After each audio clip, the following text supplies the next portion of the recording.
Having good quality tools for RVing can not only be extremely helpful, but really key. And so today I want to look past the normal tools that a lot of RVers have and look at some things that are extremely interesting and very functional.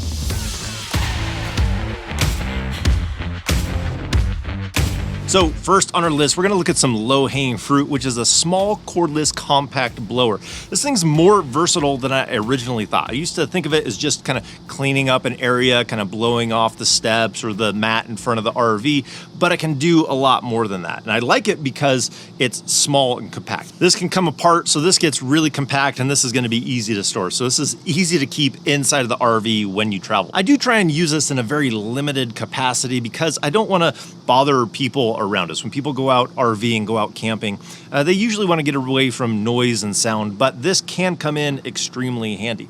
Another thing that you can do is you can blow off the top of the slides. Instead of getting up there with a broom and trying to reach every section of it to get those leaves off, you can use this. It gives you a little bit better reach. I've even seen people put an extension piece of pipe on here with an elbow at the end, so you can just walk along your slide and really clean off without having to climb up there. So this keeps you on the ground and safe, and being able to clean off the top of that slide before you bring it in to hit the road. But the one thing that I really like about this is when you wash the RV or you wash the truck, instead of having to dry it with a rag and trying to go over the entire RV with a microfiber towel to dry it off, is you can use this to dry it off, and it makes it so fast and so easy. It makes the washing process just that much more doable. You don't want those water spots drying on the side of the RV after you clean it, so something like this can really help you dry it really quick. As a bonus tip, some people like to use this to stoke the fire, really pump that oxygen in there and get that fire going. But for a lot of these cordless tools, I like to stick with DeWalt because that's the drills and the kind of system that we have. So rather than trying to buy different battery systems for different types of tools, I just try and stick with the same system. I'm gonna put links down in the description to all the tools that we're talking about today and the different attachments and stuff like that. So you can find that down in the description or in that first comment down below. Now, the one tool that I did try from DeWalt with this system was a pressure washer. I thought it'd be great for RVing, compact, easy to take along, but I didn't like the flow, I didn't like the pressure that it put out, but I do think I found one that is gonna be excellent for RVers. It's got a lot of pressure, 1800 PSI, 2 gallons of flow, which you need high flow in order to have that pressure washer work properly, and it's very compact. It's the Active VE52. I think it's a great size with great specs, has great reviews, so I'm gonna be checking that one out. The thing about pressure washers, or really any tool for that matter, is if you use it wrong, you can cause damage. So washing the outside of the RV, if you're using a pressure washer, you do want to be careful. You don't want to damage any of the graphics on there, any of the seals, or any part of the RV. So just be careful when you're using something like a pressure washer. Don't do something to cause damage. But I think that one that I'm going to be switching to, this one's actually my father-in-law's, but the other one is so small that if you have a house, you can probably find room in your garage for something that small. And if you do full-time RV and you want a pressure washer, it's small enough to fit in these bays and be able to travel with it. So that's why I'm interested in that pressure washer. Now this next one is so useful, and it's an infrared thermometer. So you can use this in so many different areas, but the primary area that we got it for is to be able to check the temperature of the hubs when we're doing fuel stops. So you just point the laser right at the hub or whatever you want to see what the temperature is of, and it'll give you the readout on the back of this. So we can shoot the ground, we can see that it's 112 on the ground outside, but you can use this in so many different areas, find bad insulation spots. So having an infrared thermometer can really be helpful. If you want to step it up from there, you can get a thermal camera. So this one's super tiny. This one's by Klein. You can use this to be able to point around and get a visual inspection of what the hot spots are there. So you can see that for the fridge or above or different spots on the RV. You can even see where the framing is on the RV because the temperature is different from where there's insulation rather than the framing. Look how well this works. You can see the framework inside there. You point it down, you can see more framework inside of the wall. I think something like this is better than a stud finder. People have a hard time finding the backer plate for the TV. This would work fantastic. This is a good camera, but they do make other cameras as well. They have some that connect directly to your phone, so you can use your phone screen as the thermal camera.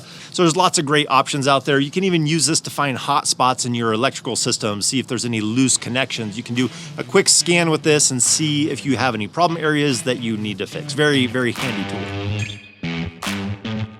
Now I have 3 odd tools that we travel full time with because we're always doing projects on the road or repairs on the road. Number 1 is an oscillating tool. This one is nothing fancy at all. I've had it for a very long time. It's not even cordless or anything like that. But this comes in so handy when you're trying to do like a flush cut or a piece of trim, something that you really can't get a normal saw in. This comes in so handy. The second one is an angle grinder. Again, I don't have the cordless version of this. I used to when I had the 18 volt products, but now that I'm at 20 volt, I didn't re-up with a cordless one.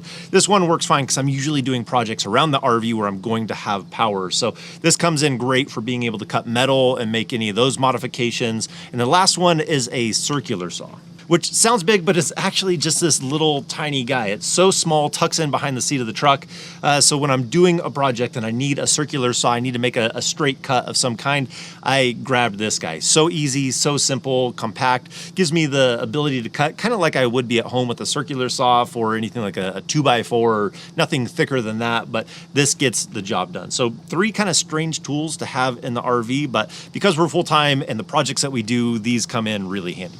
So this one's perfect for RVs because it's an endoscope. This is a small little tiny camera that can get into small, very small, tight places. So you can use this in surface panels, into tight cracks and crevices behind the fridge, underneath the underbelly of the RV. You can use this to have that inspection in so many different areas, which comes in great for problem solving or projects that you're working on to see what is behind that wall that you don't want to open up, and this little camera can get back in there to see what's going on. So I'd love to hear from you guys, because while this is a great tool to be able to use, this one hasn't been super reliable for me. The way that it connects to the phone isn't as solid as I would like. I'd like a solid connection that I don't have to worry about connecting it back up all the time while I am using it. But I love being able to have something like this to get that perspective that I can't normally get. So leave that in the comments down below if you have one that you absolutely love and it's working really well for you. But a great tool to be able to have on the RV to look in those tight places.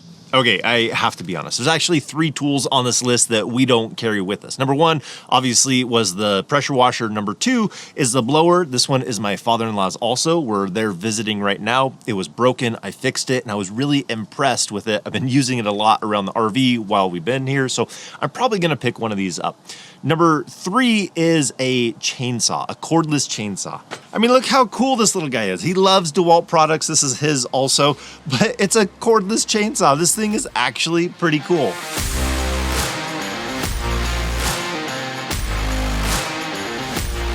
Okay, reality check. This is going to be for light duty projects. Even though it did impress me, it does better than I expected. A cordless chainsaw, electric chainsaw to be able to work.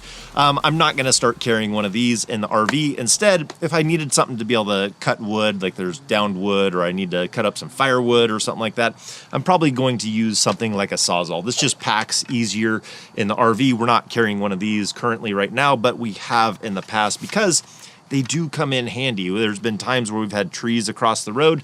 Something like this would have actually helped us in that situation. So not a bad idea to have some of your cordless tools with you when you go out RVing. Now that's the list of the abnormal tools for RVing. We've done a whole video on all the tools that we have for RVing that we travel with. For that entire list, you can check out that video. So I think that's gonna do it for today. I hope you guys enjoyed this video. If you did, give it a thumbs up. If you wanna see more videos about RVing, hit that subscribe button. And if we don't see you on the road, hopefully we will see you next video.